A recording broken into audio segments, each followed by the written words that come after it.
मंदिर में अभी कितने लोग दर्शन करे आए? हाथ ऊपर करियो।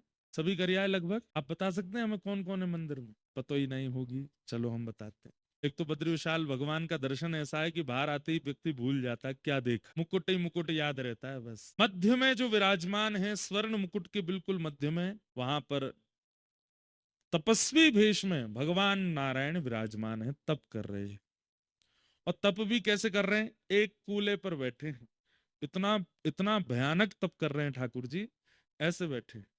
कभी सुबह के अगर आप मंगला के दर्शन करना चाहो तो कुछ 4-5 हजार की टिकट है, सुबह सुबह के अभिषेक का दर्शन होता है, उसमें सर्वांगीण अंग दिखता है, शालिग्राम मूर्ति है भगवान नारायण। ठीक उनके बगल में आप देखेंगे तो स्वर्ण मुख के रूप में साक्षात श्री कुबेर विराजमान है, क्योंकि उन्हीं का लोक है। यहाँ के लोग तो ऐसा भी कहते हैं कि पर्वत अंदर से खोखले हैं, इनके अंदर ही कुबेर लोक है, रात में ज्यादा घूमना नहीं, यक्षिणियां घूमती रहती हैं, पकड़ के ले जाती हैं ऐसा बोलते हैं। तो उनके ठीक बगल में आपको दिखेंगे श्री कुबेर जी महाराज। कुबेर जी के इधर की तरफ आप थोड़ा सा आएंगे तो वहां आपको दिखेंगे श्री नारद जी महाराज। 6 महीने यहाँ पर दक्षिण भारत के श्री रावल जी सेवा करते हैं, और फिर जब कपाट बंद हो जाते हैं उसके बाद यहाँ श्री नारद जी मुख्य पुजारी हैं इस मंदिर के, इसलिए नारद जी विराजमान है।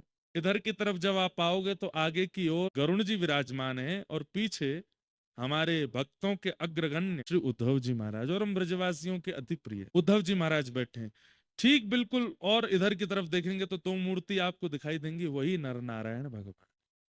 ये समस्त दर्शन आपको वहां पर होगा। मैं आज सुबह अनुमान लगा रहा था जब दर्शन करने के लिए गया, 4 युगों का दर्शन होता है एक ही मंदिर में, और वो है बद्रीनाथ। देखना कैसे नारायण भगवान जो यहाँ विराजमान है उस सतयुग में विराजमान, सतयुग का दर्शन। नर नारायण जो विराजमान है त्रेता से विराजमान, इसलिए त्रेता का दर्शन।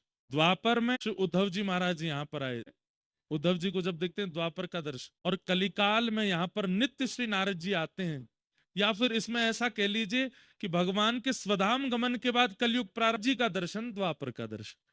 तो सतयुग, त्रेता, द्वापर, कलयुग। सतयुग कौन? बद्री विशाल भगवान। त्रेता कौन? नर नारायण भगवान। द्वापर कौन? नारद जी महाराज। और कलयुग कौन?